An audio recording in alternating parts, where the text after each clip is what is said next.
tous, bienvenue à cette rétrospective qu'on consacre à Pascal Thomas. Aujourd'hui, il y a le film Le Grand Appartement qui va être projeté, mais que Pascal il a souhaité qu'il soit précédé du film Nono Nénès. Et nous avons ici Bernard Ménès pour nous parler de Nono Nénès et Pascal Thomas qui nous fait le plaisir de nous accompagner dans la plupart des films projetés qui vont aussi nous introduire et présenter cette séance qui devait compter aussi, il avait été annoncé avec Pierre Arditi, mais malheureusement il n'a pas pu se rendre à la Cinémathèque, il présente ses excuses, mais on va penser à lui pour cette présentation et vous pouvez venir. Il va très bien. Oui.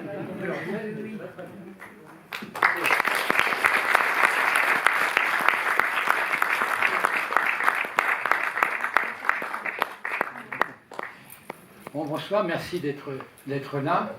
En regardant la bande-annonce, il n'y a pas une scène qui a été écrite.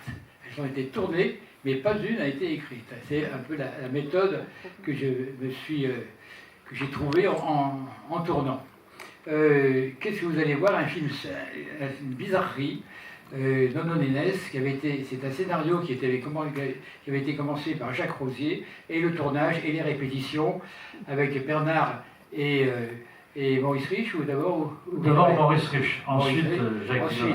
Ensuite, ça a été remplacé par Jacques Villeray. Raconte la suite. En fait, Jacques Rosier avait souhaitait faire une espèce de comédie musicale légère sur le thème de Tifortou, etc. Et alors, on a répété. J'ai répété avec lui, j'avais déjà tourné du côté de la Rouette, donc on se connaissait, et on a répété beaucoup dans des endroits improbables, des appartements, n'importe, des espèces de chorégraphies un peu laborieuses. À la Rosier. À la Rosier, mais c'était laborieux pour les comédiens. Et au bout d'un moment, alors ça c'est une première version avec Maurice Rich, et qui, comme ça n'aboutissait pas, c'était tombé à l'eau. On remet ça avec Jacques Villeray qui commençait à, je crois, être connu, et on repart sur des répétitions improbables dans des lieux improbables, et finalement Claude Berry s'intéresse à l'affaire. Et Claude Berry Claude Berry décide de produire Nono Nénès avec Jacques Villeray. Et à ce moment-là, il cache dans l'appartement de Jacques Rosier, il fait une énorme baignoire, une salle de bain gigantesque, et puis le financement tombe à l'eau. Le financement tombe à l'eau, et à ce moment-là, j'apprends que le projet est repris par le couple Pascal Thomas, Jacques Rosier. Il y a des éléments qui te manquent. Ah, vas-y. C'est que l'argent qui manquait, c'est que l'avance qui avait été faite par le centre devenait caduque. Donc Rosier devait abandonner le film ou commencer à tourner. On en parle. Je lui suggère, c'était Nono Nénès, roi du supermarché, quelque chose comme ça. Je lui suggère, vu le couple qu'il était en train de former, qu'il devrait faire comme le roi des Hardis, et j'avais revu Bratz. Et j'ai dit, on devrait les mettre en bébé. À l'époque, j'avais fait 2-3 films qui avaient très très très bien marché. Je prends rendez-vous avec Jean Drucker, qui était patron d'une chaîne de télé, je ne sais plus laquelle, et je lui parle de ça, le sujet l'amuse, et je lui dis, on va faire une co-réalisation avec Rosier, qui avait des gens qui n'avaient plus, qui devaient rendre d'argent à je ne sais plus qui. Et donc Drucker accepte. Il dit, oh, non, il y a un problème. C'est quoi le problème? C'est Rosier. Et pourquoi? C'est le meilleur metteur en scène de France aujourd'hui. Non, oui, mais c'est pas ça, c'est qu'il ne termine pas ses films.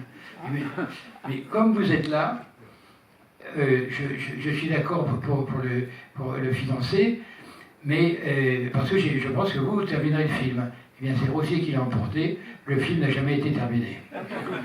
Voilà. Mais bon, il en reste une demi-heure. Et c'est un sujet donc, qui a été tourné en quoi? C'est fait au Chaumont. Non, on a la télé. Oui, au Vieux-Chaumont, oui. Mais le support, c'était quoi? C'était des... Pneumatique. Comment? Pneumatique. Pneumatique. Voilà. Oui, en pneumatique. Et ça amusait beaucoup Rosier, toutes les nouveautés techniques le passionnaient, etc. Donc on a fait construire un décor, une orcherie géante, des berceaux gigantesques pour diriger les acteurs qui étaient obligés de monter à l'échelle. Et Rosier était dans Alors, Rosier, il dirigeait en bas, et toi, tu étais là. non, moi j'étais avec vous. En bas, C'est lui, toi qui étais avec nous. il s'occupait des écrans. Oui. Voilà. Donc ça s'est passé comme ça pendant un certain temps. Et puis on a poursuivi le film. Et puis bon, je devais faire un autre film, Rosier aussi. Et finalement, ça a été abandonné. Il y a eu des tentatives de poursuivre, de trouver une conclusion à ces images. Donc il reste ici qu'une demi-heure à peu près. Ah, un peu plus, je crois. Un peu plus. 45 ou Ah bon, comme ça? Ah oui, je crois. Oui, oui. Mais c'était pour moi, c'était un tournage très difficile. D'abord, j'étais un petit coproducteur qui a laissé son argent là. Enfin, ça, c'est pas très grave. Mais en plus, c'était très difficile physiquement de jouer les bébés par rapport à des grands décors que vous verrez. Et ce qui m'énervait le plus, c'est qu'à l'époque, c'était la SFP. Et à la SFP, vous aviez des caméramans qui étaient quasiment des fonctionnaires, qui filmaient avec la pipe à la bouche. Ils fumaient la pipe tranquillement. Et quand on arrivait à 18h, top, terminé. On arrêtait tout. C'était épouvantable pour les acteurs. Il y en a même un, on continuait à tourner, le type avait quitté la caméra, il avait figé le plan, et hop, eux continuaient à jouer, C'était sévère. choqué. Voilà, bon. Voilà des petites anecdotes sur ce film bizarre. Je crois qu'il y a eu un transfert en Angleterre pour que ça passe en pellicule, puis ça ne s'est pas fait. Je pense. Si, ça s'est fait, bien sûr. Ah bon? Mais c'est allé dans le hangar de Rosier, et je ne sais pas, avec une accumulation de pellicules, etc. Je ne sais pas ce que c'est devenu. Moi j'ai quelques bobines, je ne sais pas si c'est dedans, moi c'est des roches. J'ai même Brigitte Bardot en allemand chez moi. Enfin, je vois avec la cinémathèque, peut-être si elle veut mettre le nez là-dedans. Bon, voilà. Oui, c'est une présentation qui ressemble un petit peu à Nono Nénès. Mon cher Nénès, Nono va poser son micro, tu vas poser le tien. Ouais. On va vous laisse découvrir cette bizarrerie. C'est vraiment une bizarrerie. Et moi, je veux dire à demain, s'il y en a qui viennent voir, un innocent dans la poche. Voilà.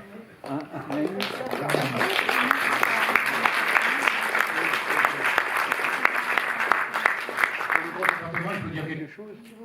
Non, on ne va pas ennuyer avec le discours. Hein. Bon, allez, on verra après. Si, le grand appartement. Il s'enchaîne, le grand appartement? Oui, il s'enchaîne. Le grand appartement, il y a quelques scènes qui sont tournées chez moi, en particulier avec Laetitia Casta et Pierre Arditi. Ça m'a permis de déjeuner le midi avec Laetitia Casta.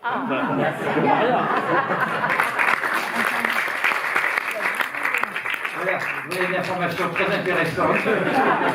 On s'en souviendra, Bernard. Tu vas au théâtre, là? Oui. Il joue Sherlock Holmes. Et l'affaire du pont de Thor avec Philippe Chevalier en Watson. C'est Sherlock Holmes, c'est moi.